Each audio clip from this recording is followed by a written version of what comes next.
Baik, dokter. Waktu wisuda Undip itu pakai Zoom itu sampai 160 peserta bisa kok.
Apa sudah bisa lihat presentasi PowerPoint-nya?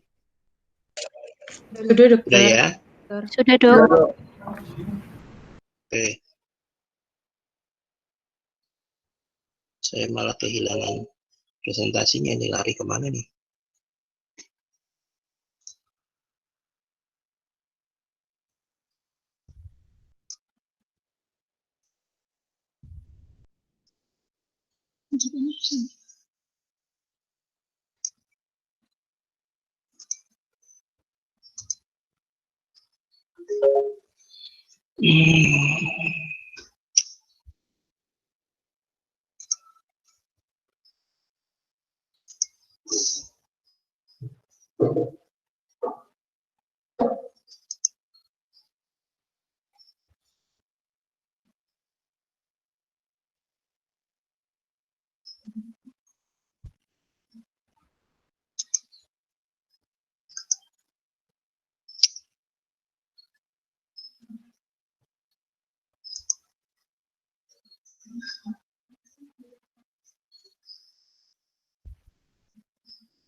Oke, masih bisa dilihat ya? Halo? Iya, dokter. Oke, kita mulai aja. Bismillahirrahmanirrahim. Permisi, dokter. Ya, Oh iya, sudah terlihat, sudah terlihat. sudah? Ada yang belum melihat? Sudah, dokter. Sudah yang belum lihat? Sudah ya, sudah ya. Kita mulai ya. Saya harus menyampaikan materi pembekalan berupa kelainan dalam jumlah air ketuban. Tentunya fisiologi, kemudian fungsional dari air ketuban sudah pernah diberikan oleh eh, dosen yang lain ya, saya nggak perlu jelaskan lagi, saya hanya menyampaikan tentang patologisnya. Salah satu patologisnya adalah jumlah air ketuban yang kurang. Oh, mohon maaf, suara saya bisa terdengar jelas atau bagaimana? Kurang keras atau kurang? Sudah jelas, dokter. Sudah Jelas jelas, ya? dok. Jelas, dok. Saya belum bisa full power ya, karena kondisi masih sekitar 60%. Gitu. Oke, untuk itu biasanya di beberapa textbook atau buku ajar dinamakan oligohidramnion. Sebagai pendahuluan dulu bahwa air ketuban itu memiliki beberapa peranan penting, diantaranya melindungi bayi dari trauma, dari terjepitnya tali pusat, untuk menjaga kestabilan suhu dalam rahim, serta melindungi dari infeksi, di mana membuat bayi-bayi bisa bergerak secara optimal, sehingga otot-ototnya bisa berkembang dengan baik, sehingga bisa membantu perkembangan saluran cerna dan paru janin.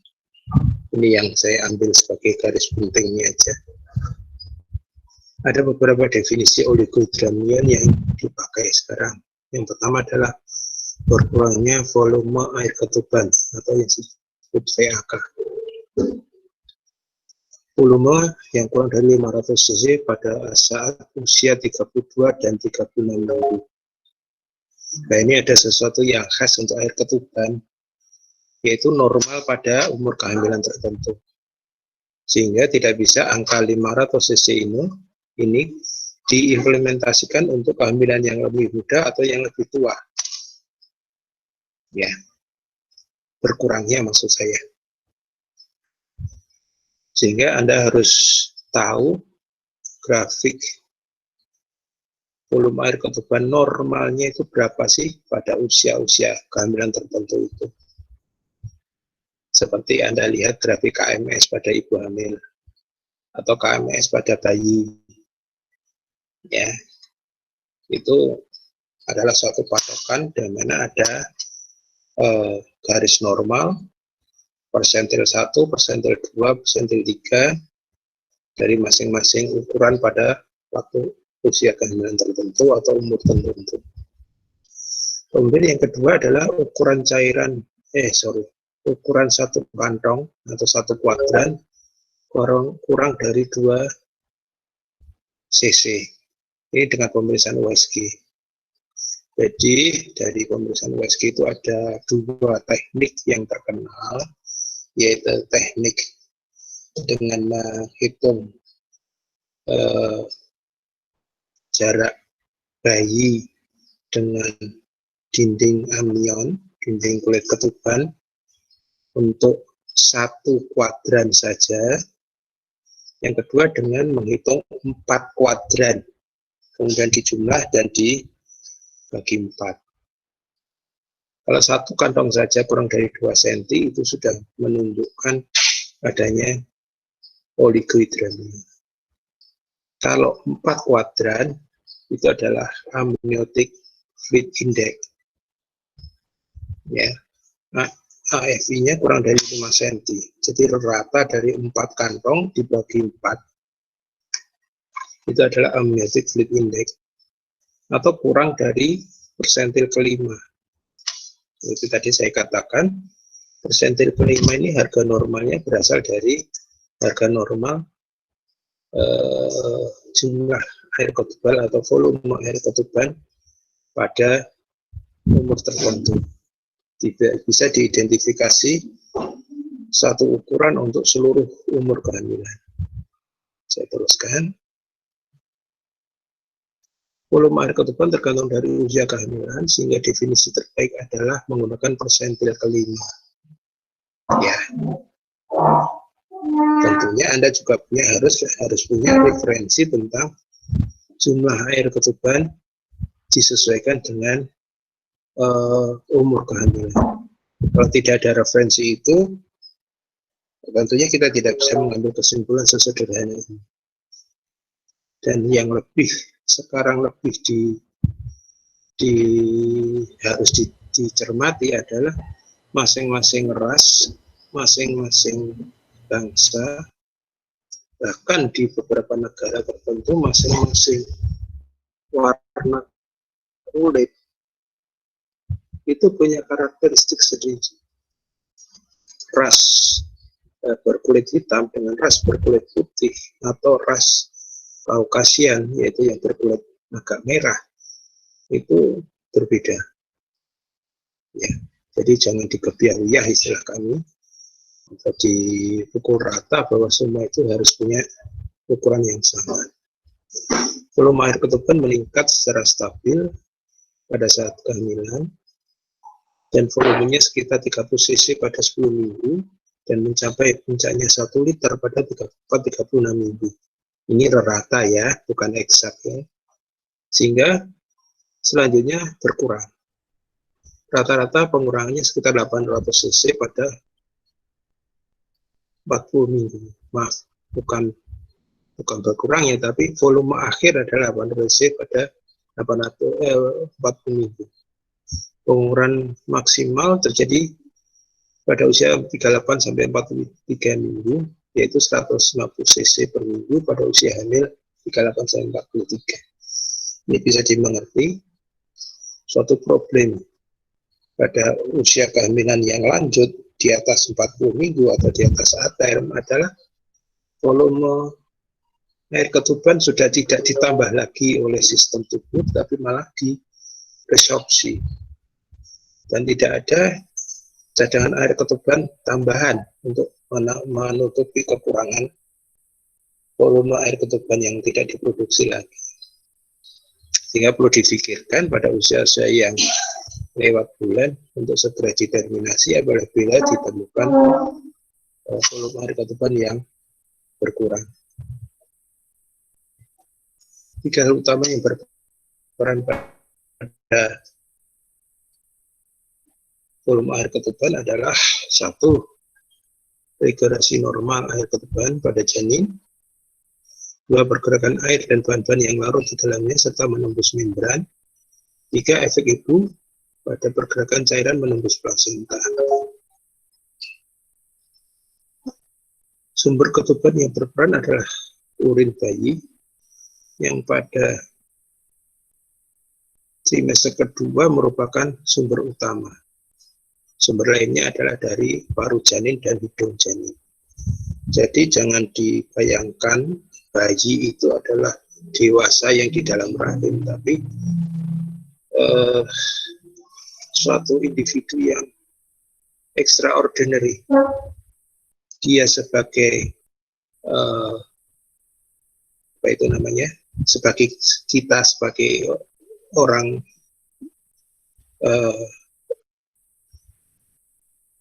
human being seperti yang kita lakukan, menghirup oksigen, menghirup air, tapi dia juga menghasilkan.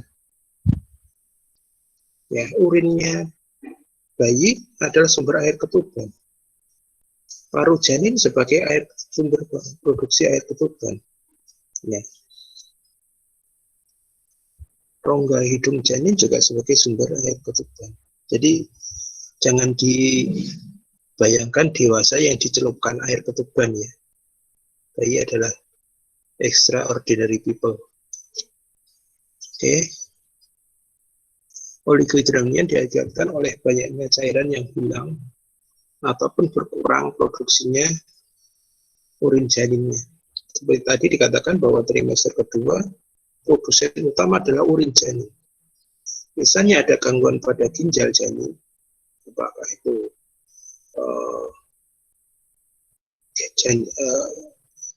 renal agenesis atau apa, sehingga produksi urinnya berkurang, jelas air ketubannya akan berkurang juga produksinya. Itu salah satu teori yang mengatakan kalau Anda pada saat USG menemukan adanya oligohidramnion, yang harus dicari organ pertama kali adalah apakah ginjalnya normal-normal saja. Itu jangan lihat jantungnya, jangan lihat paru-parunya, apalagi lihat otaknya. Lihat dulu ginjalnya. Apabila vesika urinaria janin pada saat USG itu kempes, vesika urinary itu harus penuh pada janin sehat. Jadi pada saat USG itu ada titik-titik yang tidak boleh dilewatkan. Pada USG melihat layout pertama kali mulai dari otak, kemudian dada dengan jantung dan parunya, kemudian abdomen dengan liver dan gasternya. Terakhir di lower abdomen kita harus lihat vesika urinaria. Kalau vesika urinarianya kosong, kita harus curiga. Nanti dulu air ketubannya gimana? Kalau air ketubannya bagus, kalau air ketubannya habis, mungkin ada gangguan di ginjal. Tapi kalau air ketubannya baik, mungkin bayinya baru aja kemih atau kencing. Ya, itu. Secara umum oligohidramia berhubungan dengan salah satu kondisi di bawah ini, yaitu pecah kulit ketuban, jelas ya, karena faktor selaputnya pecah, nggak bocor, dan volume banyak terbuang. Atau kelainan bawaan pada saluran ginjal atau saluran kemih janin tadi yang sudah saya jelaskan. Kemudian produksi pipis janin, urin bayi yang kurang secara kronis. Mungkin karena ibunya asupan cairannya kurang.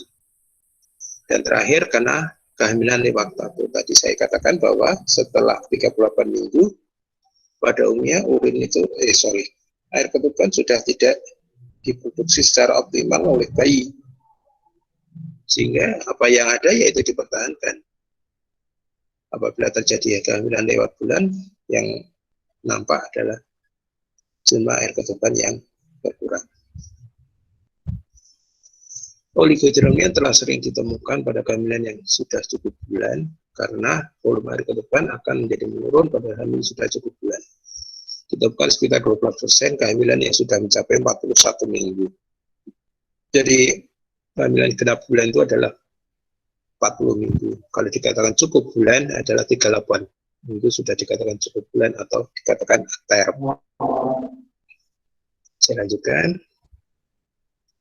Diagnosis dibuat dengan pemeriksaan USG. Sekali lagi ini bukan pemeriksaan fisik biasa, tapi pemeriksaan fisik dengan USG. Yaitu dengan mengukur tadi amniotic fluid index atau AFI. Tapi secara klinis dapat pemeriksaan fisik bisa juga dengan pengukuran tinggi rahim, kemudian menghitung berat bayi, dan lain-lain. Pada kegiatan Anda nanti, pada saat Anda sudah berkesempatan ketemu dengan pasien, memang pengukuran tinggi fulus uteri adalah bagian yang terpenting dari kegiatan obstetri. Ya, jadi tolong dengan berbagai teknik penyesuaian, Anda harus bisa mengukur tinggi fulus uteri secara cermat. Sedapat mungkin tepat juga hasilnya. Ya. Tapi dengan tidak mengesampingkan pengukuran tinggi fulus uteri, saya sarankan kalau Anda memang ragu tentang tinggi fulus uteri kesesuaian dengan umur kehamilan, sarankan untuk USG pasien tersebut. Dan mohon maaf kalau saya sendiri melakukan, saya sudah tidak percaya lagi dengan pengukuran tinggi fulus uteri saya pribadi, karena saya sudah terlalu familiar dengan USG. Jadi manja, kalau tanpa USG saya nggak bisa mengambil decision. Ya. Namun hal ini berupa asumsi, dugaan, tetap harus konfirmasi dengan USG tadi yang saya katakan. Ya.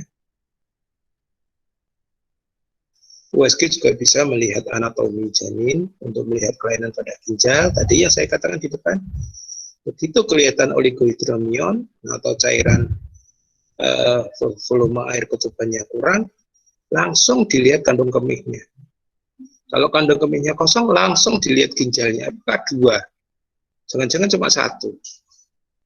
Jangan-jangan malah nggak ada. Ya. dengan tidak terlihatnya pipis di kandung kemih tadi yang sudah saya sebutkan, serta untuk mengetahui adanya gangguan pertumbuhan janin. Pemeriksaan dengan spekulum dapat melihat deteksi adanya kebocoran air ketuban akibat pecahnya air ketuban. Nah, ini penting. Tolong ilmu sesederhana ini Anda ingat-ingat dan nanti Anda praktekkan pada saat Anda ujian USC UKM PPD. Suatu saat ada satu stasiun yang saya ampu yang mengomongkan tentang KPD. Dari 14 kandidat, 10 diantaranya lupa bahwa pemeriksaan spekulum adalah deteksi kebocoran yang paling tepat. Ya, sehingga terpaksa ya fail. Karena ini yang paling tepat nggak dilakukan, nah salah toh. Ya, tolong diingat-ingat ini bahwa kalau ada curiga ke arah bocornya air ketuban atau ketuban pecah dini, nomor satu usulan tambahan diusulkan adalah in speculo, pemeriksaan dengan spekulum. Saya kira Anda sudah di skill station sudah diberi pembekalan ya. Oke, saya lanjutkan. Oligotrium ini didefinisikan sebagai AVI yang kurang dari 5 cm tadi ya, sudah saya sampaikan. Karena volume air ketuban pada usia kehamilan, definisi yang tepat adalah AVI yang kurang dari 5%. Lebih kurang AVI adalah kurang dari 6,8 cm saat hamil cukup bulan. Volume air ketuban merupakan prediktor kemampuan janin menghadapi persalinan. Karena kemungkinan tali pusat terjepit antara bagian bayi dengan dinding rahim meningkat saat air ketuban sedikit. Hal ini akan menimbulkan gawat janin serta persalinan diakhiri dengan bedah sesar. Ini statement ini sangat penting lagi kalau nanti Anda menghadapi pasien infartu, apalagi infartu dengan presentasi sungsang, di mana bokong di bawah, kepalanya di atas. Itu yang lahir duluan adalah bagian yang lunak, sedangkan yang lahir terakhir adalah bagian yang keras, yaitu kepala. Meskipun bagian yang lunak bisa lolos pada waktu kepalanya dilahirkan, kepala mengecat tali pusat atau umbilicus, bisa terjadi hipoksia di situ, bisa hipoksia lebih dari 8 menit, irreversible shock. Akhirnya bayinya tidak bisa diselamatkan meskipun bisa lahir. Yaitu hati-hati sekali. Memang sangat bahaya karena air ketuban ini, jangan main-main.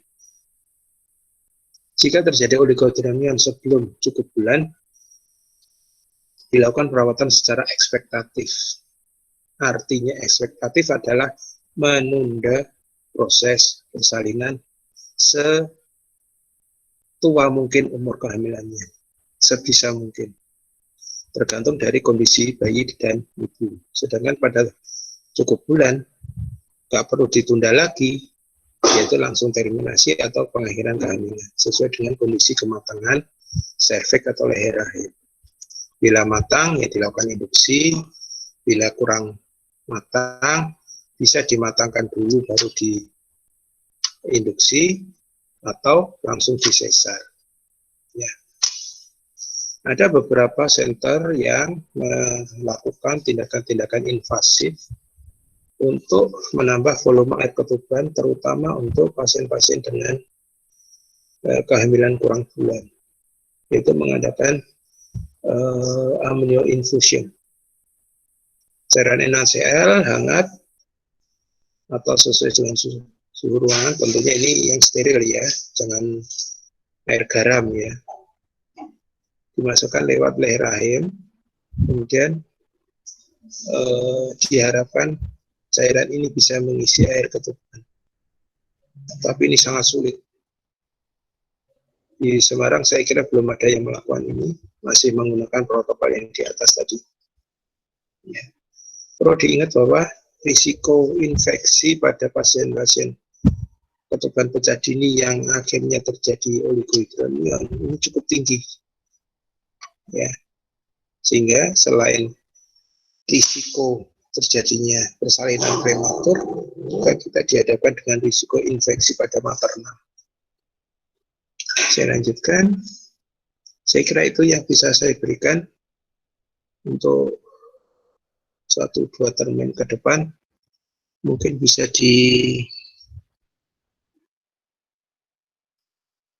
diajukan beberapa pertanyaan. Silakan. Silakan moderatornya chiefnya aja moderatornya.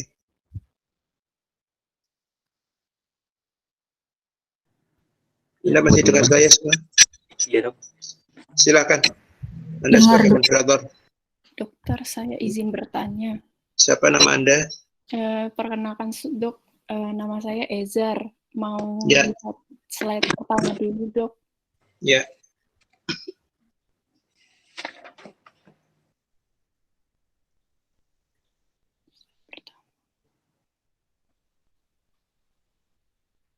Bisa dilihat, Dok, untuk slide pertama. Saya lupa mau itu. Ya apa? Silakan. Kan untuk slide pertama itu ada yang menghitung untuk perut pasiennya, Dok, perut ibunya. Itu gimana cara menghitungnya ya, Dok?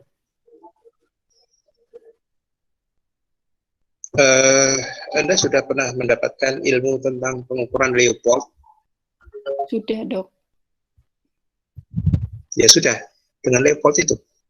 Dengan Leopold berarti kalau kan ada empat gitu ya, Dok. Kalau saya pernah baca itu Ya. dibagi 4, berarti itu dihitungnya pakai Leopold aja kan? Kalau di Leopold biasanya dihitung dari tinggi fundus uteri ya, Dok? Ya. Ya. Yang pertama aja. Yang pertama aja, Dok. Oh, baik, Dok. Ya. Terima kasih. Jadi Leopold itu kan pada dasarnya kan mengkomparasi, membandingkan antara tinggi fundus uteri real dengan tinggi fundus uteri standar. Ya. Artinya tiap umur kehamilan itu punya tinggi fundus uteri standar. Contohnya gini.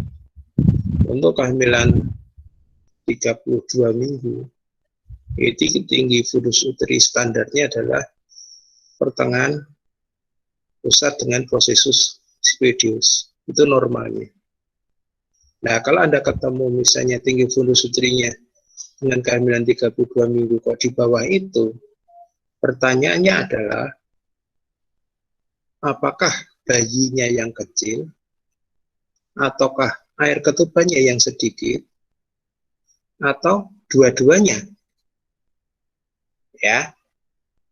Sehingga tadi saya katakan kalau Anda bisa pegang bayinya lebih jelas daripada lazimnya, pertanyaan kedua jawaban air ketuban sedikit lebih menonjol daripada bayinya yang kecil.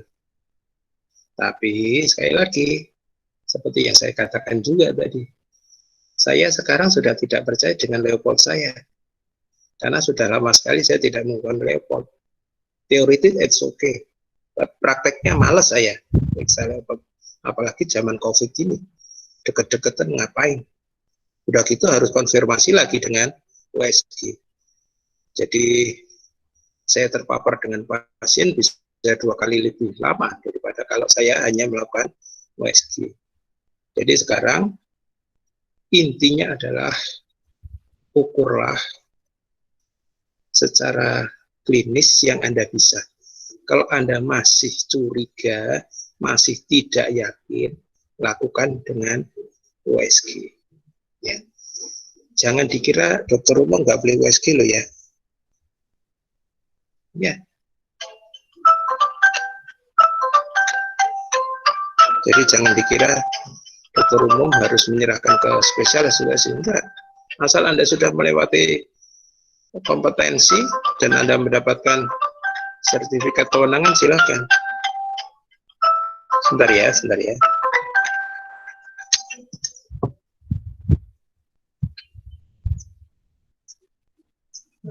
Salam. Iya, ada apa Pak Iwan? Kenapa?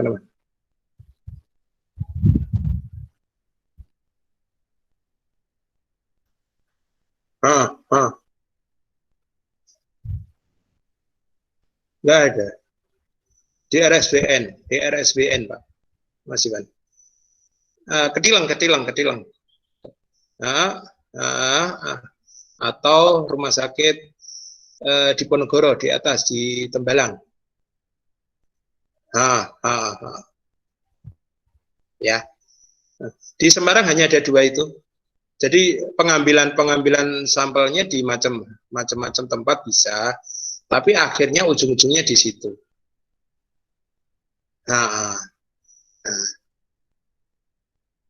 Satu lebih lah Mas, 1,2 apa 1 berapa gitu per orang. Sehat Mas? Sehat Mas? Ya, alhamdulillah. Ya, alhamdulillah. Assalamualaikum.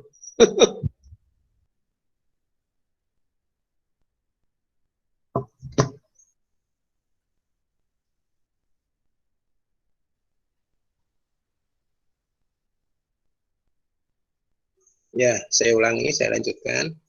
Jadi, tinggi fundus uteri terutama pada Leopold 1,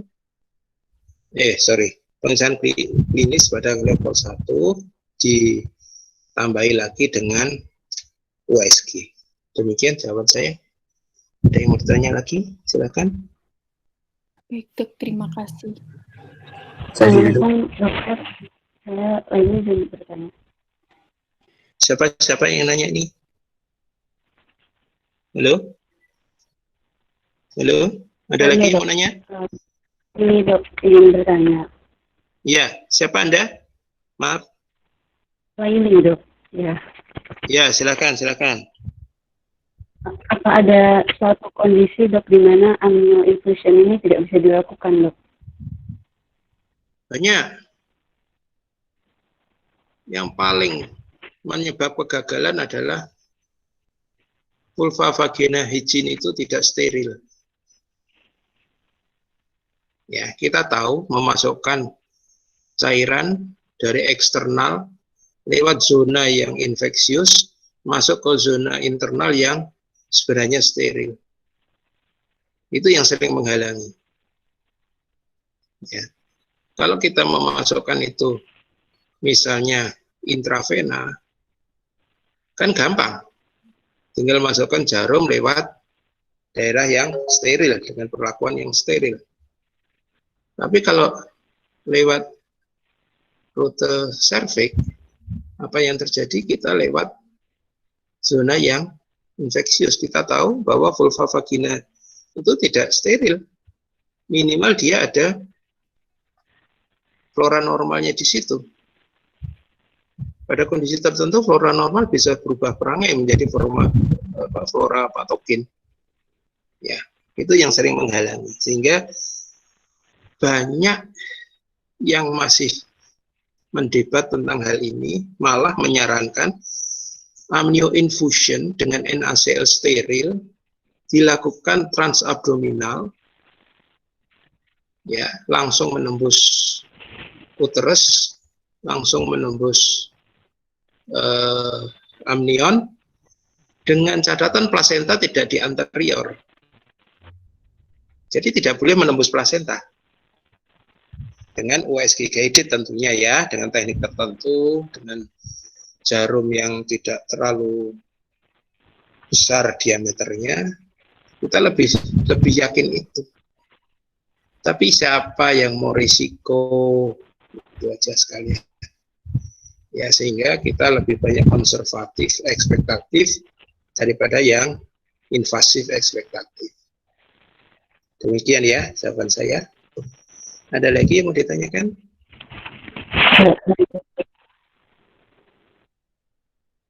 Ada lagi? Izin bertanya dok. Siapa nih? Malik dok. Ya, silakan.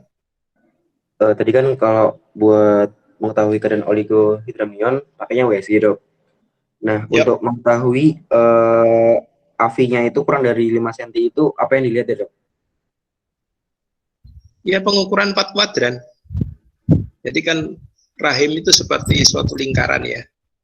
Dengan cara Namian mengelilingi aja seperti empat kuadran lah. Kuadran atas ukur berapa senti, kuadran bawah di ukur berapa senti, lateral kanan berapa senti, lateral kiri berapa senti, di akumulasi dibagi 4 itu AFI, Amniotic Fluid Index. Itu aja. Jadi ada tekniknya itu. Jadi ada USG yang tertentu itu sudah disediakan. Jadi nggak ngukur 1 tambah 1 tambah 1 tambah 1 di total dibagi 4, nggak usah. Langsung kita ngukur, langsung masuk di data banknya mereka, ukur lagi data banknya mereka, dan terus kemudian tinggal kita pencet AFI-nya berapa dia akan keluar. Itu adalah penghitungan dari 4 kuadran dibagi 4. Kita Amniotic Fluid Index. Jelas? Jelas dok, makasih dok. Yuk, sama-sama. Ada lagi? Oke. Kalau nggak ada, Chief gimana? Kita lanjut, Chief. Bisa lanjutkan dok. Ya, aku mau mempresentasikan yang kedua ya, Chief. Mudah-mudahan nggak menghalangi Hana.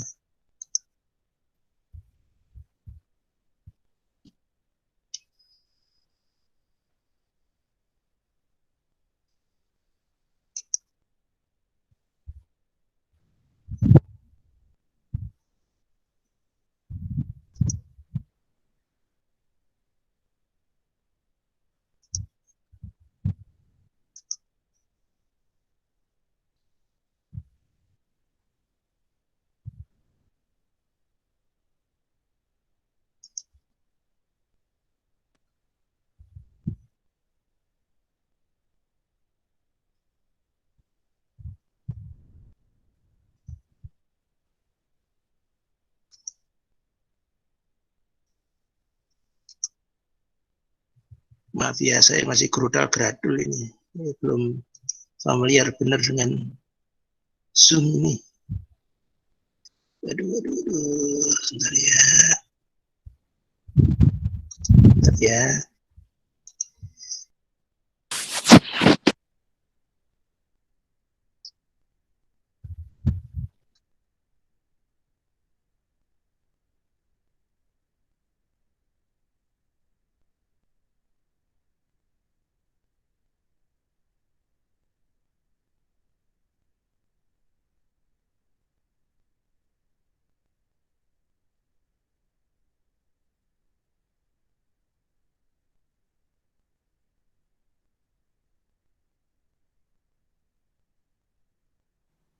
Gimana dok, ada kesulitan dok?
Wis iso.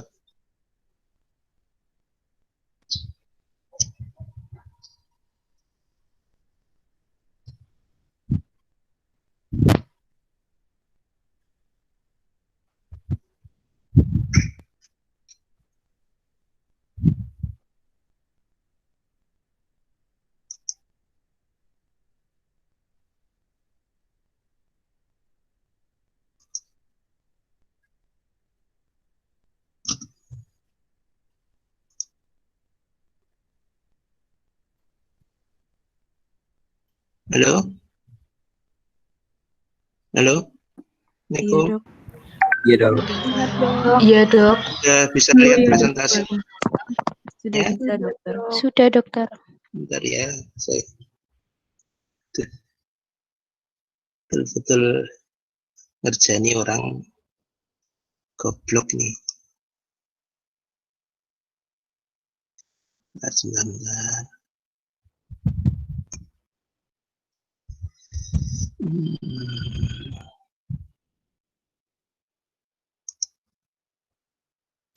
Sudah, Dok. Ya, tapi saya belum bisa nge-share anunya. Dulu sebentar. Ini udah muncul kok, Dok. Iya, saya nggak bisa. Di tempat saya sendiri malah hilang. Oh, baik, Dok. Mohon maaf, Dok. Sebentar ya. Baik, Kamu Dok. bisa lihat, tapi saya nggak bisa lihat. Gimana? Baik, Dok. Mohon maaf, Dok. Sabar.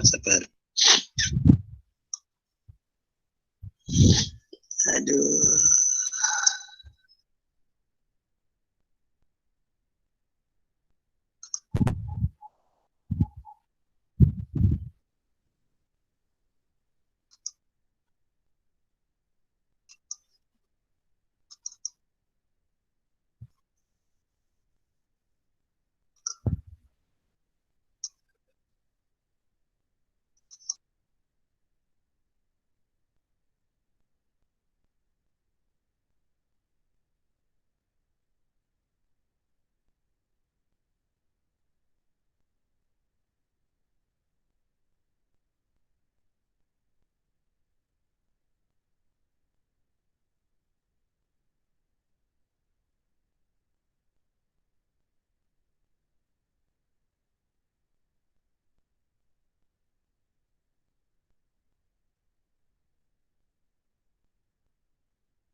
Slide-nya masih kelihatan?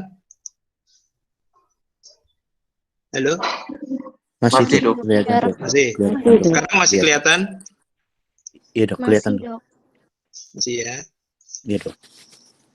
Sekarang masih? Kelihatan, Dok. Masih terlihat ya? Iya, Dokter. Oke. Saya mulai lagi ya. Yang kedua ya. Kalau tadi kita bicara tentang jumlah.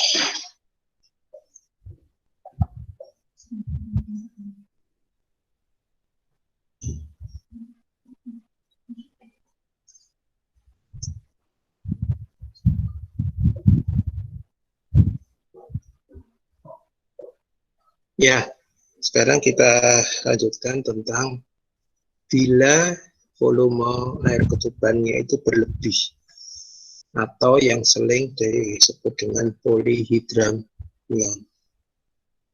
Ya. Atau kalau kita dalam omongan sehari-hari kadang-kadang Anda dengar dengan hidramion. Ya, sebenarnya hidramion itu juga air ketuban gitu aja. Ya, bisa oligo yang tadi kita bahas dan bisa poli yang sekarang ini kita lakukan kajian. Ya. Polyhydramnion atau disingkat dengan hydramnion saja didefinisikan sebagai suatu keadaan di mana jumlah air ketuban melebihi 2 liter. Sedangkan secara klinik adalah penumpukan cairan ketuban yang berlebihan sehingga menimbulkan rasa tidak nyaman pada pasien. Pada pengukuran USG ditemukan AFI atau Amniotic Fluid Index lebih dari 20 atau bahkan lebih. Ya. Kasusnya sekitar 0,5–1% dari kehamilan, pada multipara lebih sering daripada primi. Penyebabnya satu, adanya kelainan pada bayi, seperti anencefali, spina bifida, kemudian atresia esophagus misalnya, ya, atau tumor di leher. Yang kedua karena kelainan plasenta, adanya tumor pada plasenta yang bisa memacu produksi air ketuban berlebihan. Yang ketiga gemeli atau kehamilan multifetal, kehamilan kembar. Terakhir adalah ibu dengan DM atau kelainan ginjal atau kelainan jantung, di mana terdapat gangguan pada sirkulasi hemodinamik pada ibunya. Berdasarkan waktu terjadinya bisa terjadi dari 2 saat, yaitu akut, meskipun sangat jarang ya, dan kronis. Ini yang lebih sering, ini yang akan dibahas lebih dulu.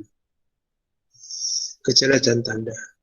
Gejala yang dirasakan itu adalah susah nafas, berdebar-debar, bengkak, ya, bisa diilustrasikan kalau abdomen yang sebenarnya pada hamil aterem itu hanya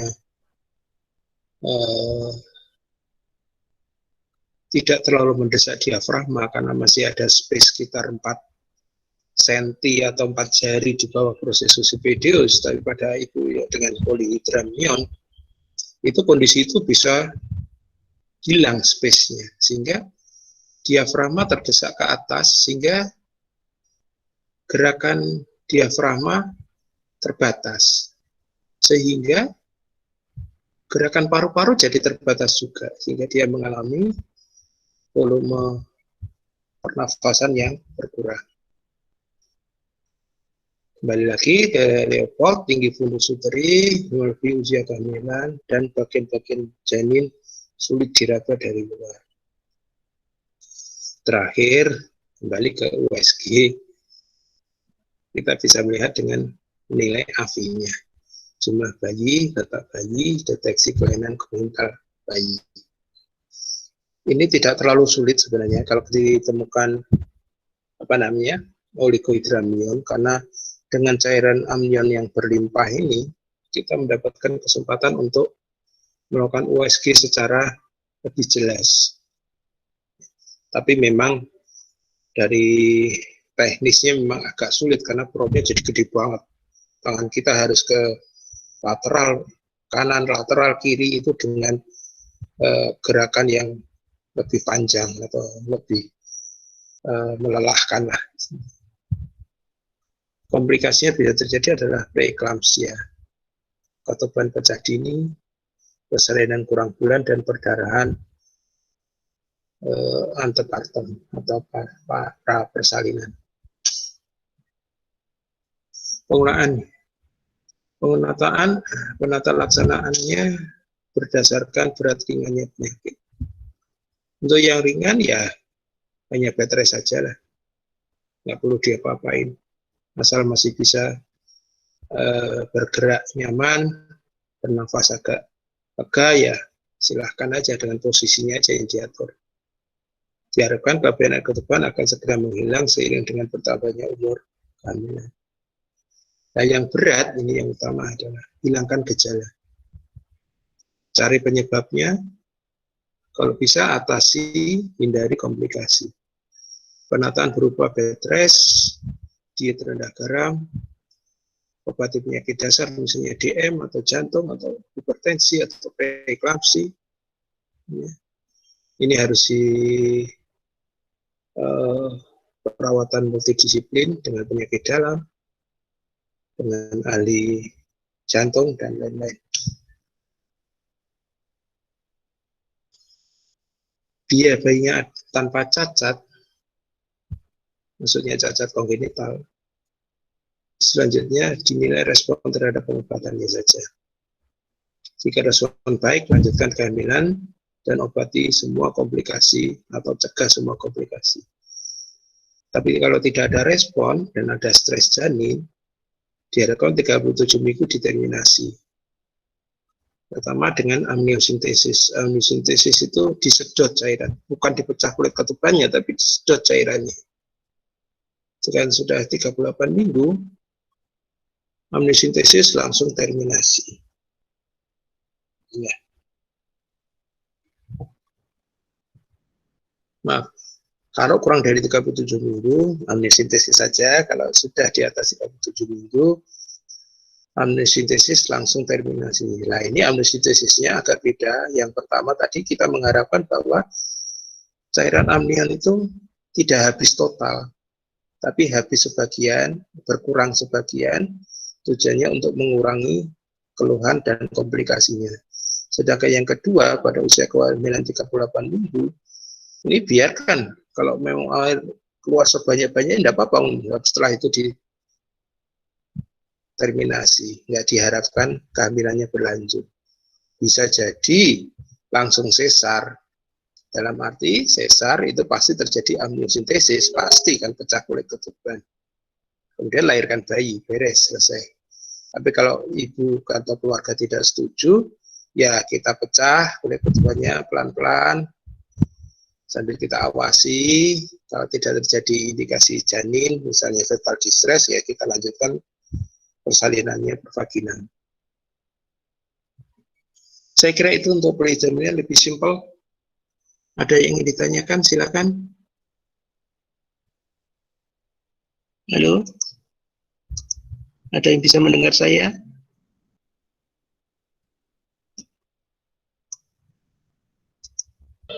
Terdengar, Dok. Ya, silakan. Kalau ada yang ingin menanyakan, silakan. Lebih simpel memang kalau polidromnya. Izin bertanya, Dok. Oligo. Ya, silakan. Anda siapa? Perkenalkan, Dok, nama saya Bugi. Ya, silakan. Izin bertanya, itu kan tadi kalau yang pertama, yang pokok bahasan pertama kan ada batasan ke usianya, Dok. Ya. Yang 500 gram itu. Kalau Ya. yang ini kan cairan dikatakan poli itu ketika lebih dari 2 liter. Itu ada ada batasan usia kehamilannya nggak, Dok? Enggak. Tidak. Enggak. Oh, enggak. Tidak ada, Dok. Enggak. Oke, baik. Terima kasih, Dok. Tapi biasanya dari penelitian itu menuliskan hasilnya seperti ini. Dari hasil USG, AFI umur kehamilan sekian, ketemu sekian, angkanya AFI-nya berapa pada umur kehamilan sekian. Nah, dari kita sebagai pembaca harus mempunyai tadi seperti standar bakunya. Sekian ini kebanyakan atau normal ya, itu harus punya dulu. Ya, sehingga kita tidak telan mentah-mentah, oh itu enggak, belum ada 2 liter. Lah kok tahu yang ditampilkan kan AFI, ya misalnya gitu. Ya, jadi memang USG itu tidak selalu tersurat, tapi ada yang tersirat. Ya, sehingga sebelum kita melakukan USG, background data kita itu harus ada dulu, minimal database normal. Nah, itu yang susah. Memang USG kelihatannya kan gampang ya, hanya pegang transducer, kusek seperti setrika gitu, terus akhirnya bisa disimpulkan gitu aja, gampang. Makanya banyak ditiru oleh bidan. Bidan beli USG baru seharga Yamaha NMAX lah sekarang lah. Ya. NMAX terbaru kan sekitar 40 juta ya. Itu USG sudah dapat tuh sekarang. Di kursus 3 hari. Nah, dia merasa sudah kompeten. Ya karena memang backup datanya hanya itu aja. Tapi kalau backup datanya kita lengkap, ya harus sekolah 5 tahun, jadi spesialis dulu. Ya. Kok nyimut 3 hari nyaingi 5 tahun. Ya mana ada, aku bilang itulah. Ya, saya kira itu ya sebagai tanggung jawab moral kita terhadap pasien. Ya. Kalau kita melakukan USG, jangan hanya berharap uangnya saja. Uang itu nanti ikutan aja lah. Kita nggak dapat uang dari pasien KPTN. Wah, maha kaya kok. Ya kan? Masa kita miskin gara-gara nggak ada pasien? Enggak lah. Memang kita lahir nggak dibekali rezeki tergantung dari pasien. Enggak lah. Nah kalau kamu nggak jadi dokter, emang kamu dapat rezeki dari mana? Kan kasihan kalau rezeki hanya dari pasien, dan pasien adalah ketemu dokter, ya kasihan. Kalau saya sekarang doanya berbalik. Mudah-mudahan nggak ketemu pasien. Saya sekarang sangat benci dengan pasien. Ya, nah, salah satu selain ini, memang qadarullah ya, ini sekedar curhat sedikit lah kepada Anda semua yang calon-calon dokter ya. Dulu doa saya seperti doa kamu saat ini. Mudah-mudahan nanti kalau lulus, cepat lulus ya toh. Dapat pasien banyak, ya dengan berbagai kenikmatan dunia. Sekarang saya ketemu pasien COVID, 1 aja COVID, menderitanya 2 minggu. Ya. Sekarang saya itu PDP, tahu gak? Sehingga saya nggak bisa kemana-mana dengan kondisi yang nggak karu-karuan. Hanya 1 pasien saja. Coba kalau saya dikasih rezeki pasien COVID 5 aja. Bayangin, 1 aja kayak gini rasanya. 5, guys. Kamu syukur apa mengumpat? Nah. Kalau boleh mengumpat, saya mengumpat, tapi nggak boleh. Ya sudah. Ya karena sudah terikat sumpah. Demi Allah, saya bersumpah. Ya. Jadi jangan banggakan banyak pasien. Yang penting berkah. Yang penting sehat. Saya sudah berusaha menghindar dari pasien-pasien COVID. Nyatanya kedadut kena pasien COVID. Ya, ya sudah. PDP lah saya. Tidak tahu, ya Allah. Insya Allah. Ya sudah. Jadi itu ya. Jadi kiranya kalau kita mengukur amniotic fluid index untuk mendiagnosis polyhydramnion, meskipun tidak ada statement dari peneliti-peneliti sebelumnya, ini pada umur kehamilan berapa nih 2 liter? Kita sendiri sudah was-was. Was-was itu apa ya? Early warning. Oh, ini kok AFI-nya nambah ya? Lebih dari umur kehamilan normal pada umur kehamilan segini ya?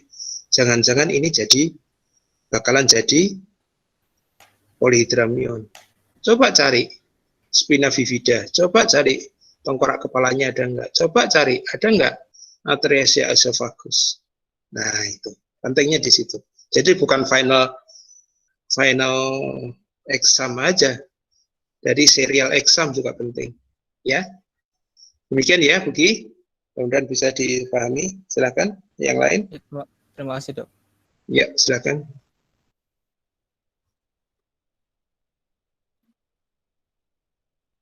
Chief, mana Chief? Kok pada lesu semua, sudah habis ya waktunya ya? Iya dok, masih ada waktu dok. Berapa lama? Masih sekitar setengah jam. Oke, silakan manfaatkan. Yuk, Apalah. Yang mau tanya? Silakan. Silakan teman-teman.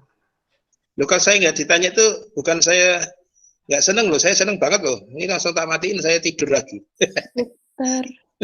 Ya, silakan. Saya ingin bertanya, Dok. Ya, silakan. Kalau ini keluar dari konteks itu ya, Dok, Ya. tentang amnionnya. Ya. Kalau misalnya ibu hamilnya itu menderita tulangnya ada skoliosis atau kifosis, itu berpengaruh nggak ya dok sama janin atau kehamilannya? Ya, tergantung derajat skoliosisnya. Kalau ringan aja ya enggak lah. Soalnya rahim itu kan nggak bisa melengkung. Melengkung ke samping, melengkung ke depan kan nggak bisa. Rahim tetap bundar. Meskipun ibunya melengkung, rahimnya tetap bundar. Ya kan? Kecuali ekstrem. Bungkuk banget gitu. Kalau bungkuk banget tuh yang saya pikirkan bikinnya gimana ya? Bungkuk banget itu. Dari bikinnya saya sudah pikir wah repot banget ini. Ya tapi ya ada aja lah. Qadarullah. Tapi saya kira yang saya belum pernah membaca tentang hal itu, tapi dipikir dari logika saja, kalau kifosis yang tidak ekstrim atau skoliosis yang tidak ekstrim sampai angulasinya lebih dari 45 derajat, saya kira insya Allah nggak mengganggu hal ini. Ya. Dan malahan dengan air ketuban ini adalah bantalan untuk tidak kejepitnya bayi. Ya, malahan deh. Jadi kayak demikian, bisa paham? Anda siapa tadi? Ezar. Ezar dok. Oke. Makasih Ezar. Silakan yang lain. Yo. Banyak dok. Ada lagi? Silakan.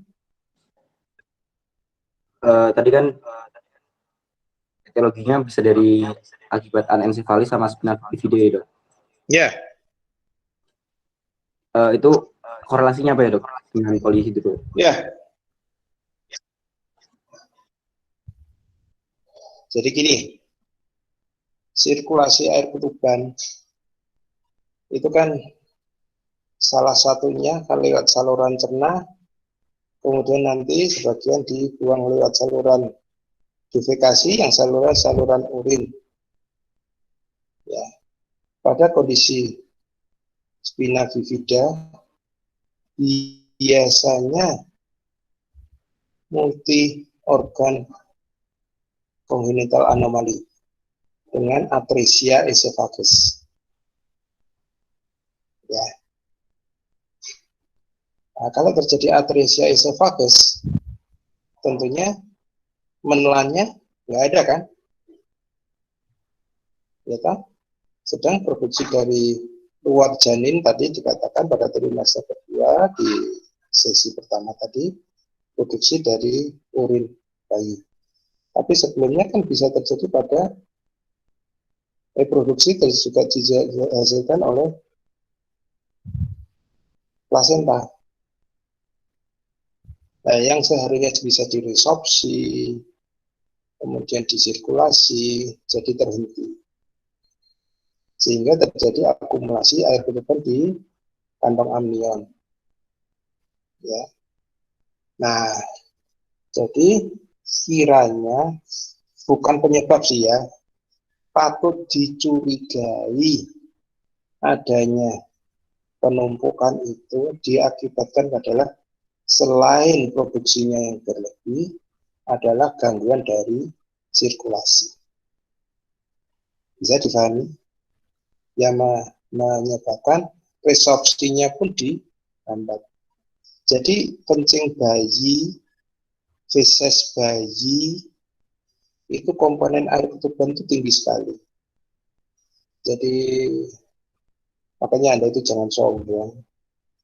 Di rahim ibu yang kayaknya disayang-sayang Anda itu bergelimang tai dan urin.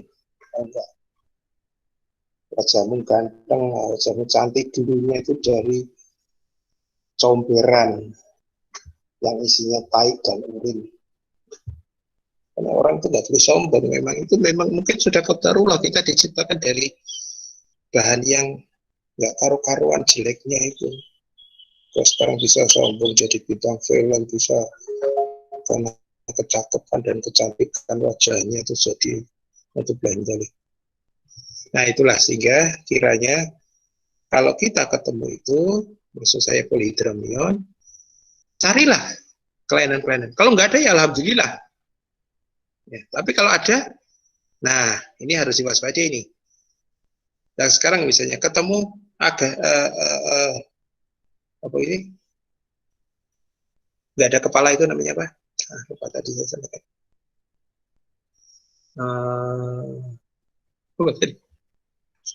Di slide pertama atau kedua saya tadi. Anencefali, dok. Anencefali, coba. Apa nggak menyusahkan itu?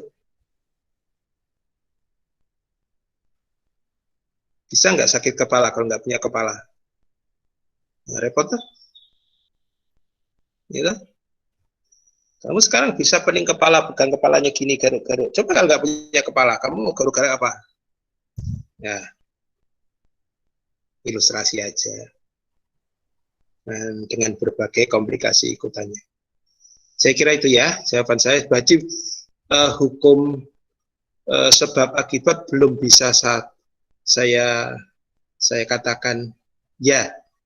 Tapi yang di beberapa tulisan mengatakan hanya kalau Anda ketemu polyhydramnion, carilah kelainan-kelainan kongenital seperti anencefali, atresia esophagus, mungkin sampai atresia gaster, mungkin sampai ke apa namanya agenesis renis, spina bifida, cari semua. Ya, itu aja. Ya, terima kasih. Ada lagi yang mau ditanyakan? Kalau waktu masih ada. Izin bertanya, Dok. Siapa nih?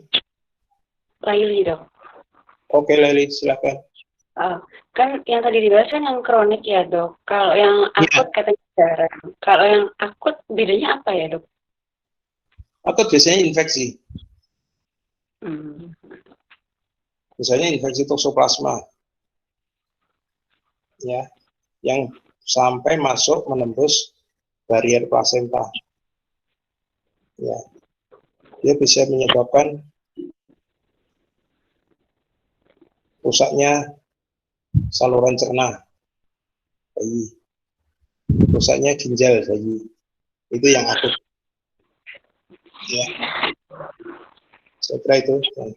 Jadi kalau yang akut-akut tuh hubungannya biasanya infeksi, bukan kelainan kongenital.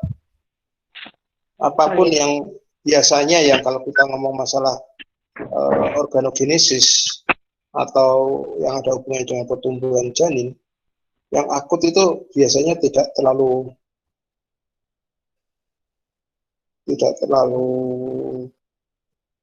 apa namanya dibahas karena infeksi, lebih banyak dibahas ke arah infeksi. Itu ya, Eli ya. Ya, terima kasih, Dok. Ya, makasih. Ada lagi yang ditanyakan? Udah? Malik? Halo, Malik. Anda kemana? Ya, Dok. Gimana? Mungkin teruskan? Cukup? Dilanjutkan kalau memang masih ada materi, Dok. Yes. Oh, enggak, udah. Untuk yang ada hubungan dengan volume air ketuban sudah cukup.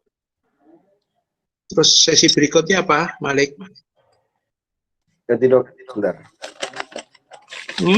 Kelainan plasenta, Dok. Ya, kapan ada waktu, Malik? Kalau di jadwal, kalau nggak salah besok.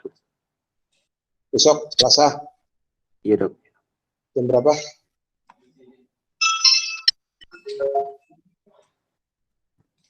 Besok.